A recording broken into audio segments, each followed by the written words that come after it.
नागपुर गांव में रामू नाम का किसान अपनी पत्नी कंचन और अपनी दोनों जुड़वा बेटी प्रीति और रितिका के साथ रहता था। राजू एक गरीब किसान था। वो खेतीबाड़ी करके अपना घर चलाया करता था। उनकी दोनों बेटियों की शादी की उम्र हो चली थी, इसलिए रामू को अपनी बेटियों की शादी की चिंता सताने लगी। तभी रामू एक दिन किसी काम से गांव में जाता है। तभी रास्ते में उसका दोस्त शामू उसे मिल जाता है और बोलता है, क्या हुआ भाई साहब, बड़े चिंतित लग रहे हो। हाँ शामू भैया, दोनों बेटियों की शादी की उम्र हो चली है, लेकिन आजकल इतने अच्छे रिश्ते मिलने मुश्किल हो गए। बहुत समय से मैं अपनी बेटी के लिए रिश्ते तलाश रहा हूँ। मैं चाहता हूँ कि मेरी दोनों बेटियों की शादी एक घर में ही हो, ताकि उन्हें कोई भी दुख हो तो वो आपस में मिलजुल कर बांट लें। तुम्हारा सोचना भी बिल्कुल ठीक है भाई साहब। मेरी नज़र में एक अच्छा रिश्ता है और मेरे रिश्तेदार के भी दो जुड़वा बेटे हैं। वो भी कह रहे थे कि एक साथ ही दोनों बेटों की शादी करेंगे, तो क्यों ना मैं तुम्हारी बेटियों की रिश्तेदारी की बात चलाऊं। और ये सही भी रहेगा। अगर दोनों बेटियों की शादी एक घर में ही हो जाएगी तो दोनों में कोई भी दुख होगा तो वो आपस में मिलजुल कर बांट लेगी। रामू भैया, तुम बोलो तो अपने रिश्तेदार से सगाई की बात करूं? बिल्कुल भैया, अगर तुम्हारी नज़र में लड़के वाले ठीक है तो अच्छे रिश्तेदार वाले ही होंगे। अगले हफ्ते ही उन्हें अपने घर पर बुला लीजिए। जो भी फैसला होगा वो शांति से कर लेंगे। इस तरह बातों बातें में ही शामू रामू को अपनी बेटियों के लिए अच्छा रिश्ता बता देता है और अगले हफ्ते ही लड़के वाले सगाई की बात करने के लिए उनके घर पर आ जाते हैं। भाई साहब, हमें तो आपकी दोनों बेटियां बहुत पसंद आई है। हमारी तरफ से तो ये रिश्ता पक्का समझिए। मैं चाहती हूँ कि जल्द से जल्द बच्चों की शादी कर देनी चाहिए। अगले महीने में मुहूर्त भी बहुत अच्छा है। अगले महीने में सगाई की तारीख तय रखते हैं। दोनों बहनों की एक महीने के बाद सगाई की तारीख तय हो जाती है। उन दोनों बहनों की सगाई को लेकर शादी के कई अरमान थे, इसलिए वो दोनों हर रोज शादी के बारे में बात किया करती थी। रितिका, मेरा तो इतना मन है कि मैं अपनी सगाई में एक सुंदर सा लहंगा पहनूं, लेकिन हमारे पास तो पैसे भी नहीं है कि एक सुंदर सा लहंगा खरीद सके।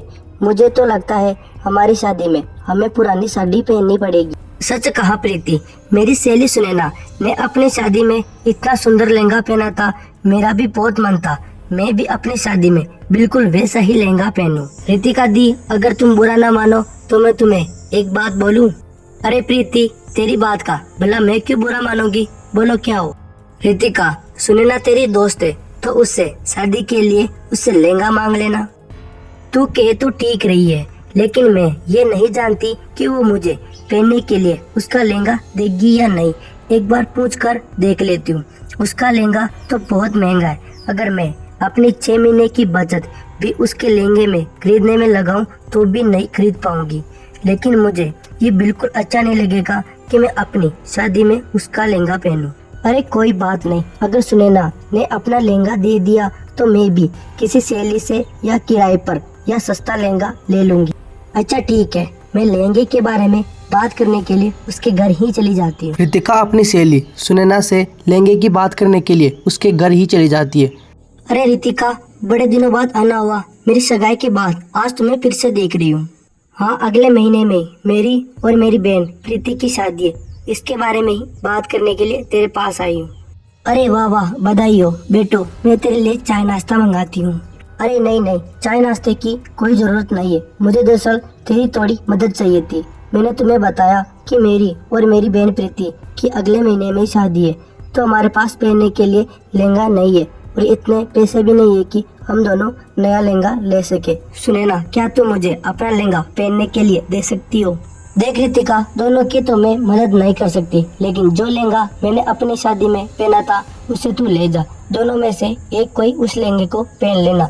वो लहंगा मैं अभी लेकर आती हूँ। और ऐसे बातें करते करते सुनैना की माँ वहाँ पर आ जाती है। तभी रितिका, नमस्ते आंटी जी। नमस्ते बेटा, और आज इतने दिनों बाद कैसा आना हुआ?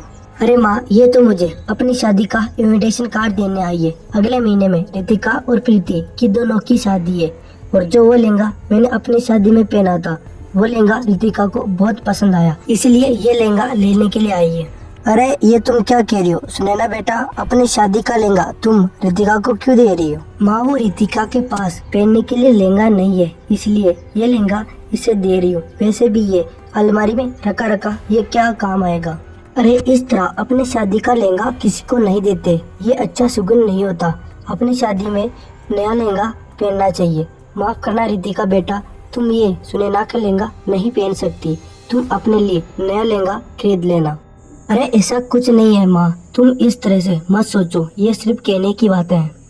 मैंने बोला ना, ऐसा लहंगा किसी को नहीं देते, इस लहंगे को अलमारी में रख के आ। और थोड़ी देर बाद ऐसे बातें करने पर रितिका भी वहाँ से निकल जाती है। तभी वो देखती है कि उसका रुमाल तो अंदर ही रह गया। जैसे ही रितिका अपना रुमाल लेने के लिए अंदर जाती है तो वो देखती है कि सुनैना की मम्मी उसे डांट रही थी और सुनैना पीछे से छुपकर ये सब बातें सुन लेती है। तेरे अंदर अकल नाम की चीज है भी या नहीं? पता है ये लहंगा कितना महंगा है? उसके घर वाले एक साल में भी इतने पैसे नहीं कमाते होंगे जितने का तो ये लहंगा है।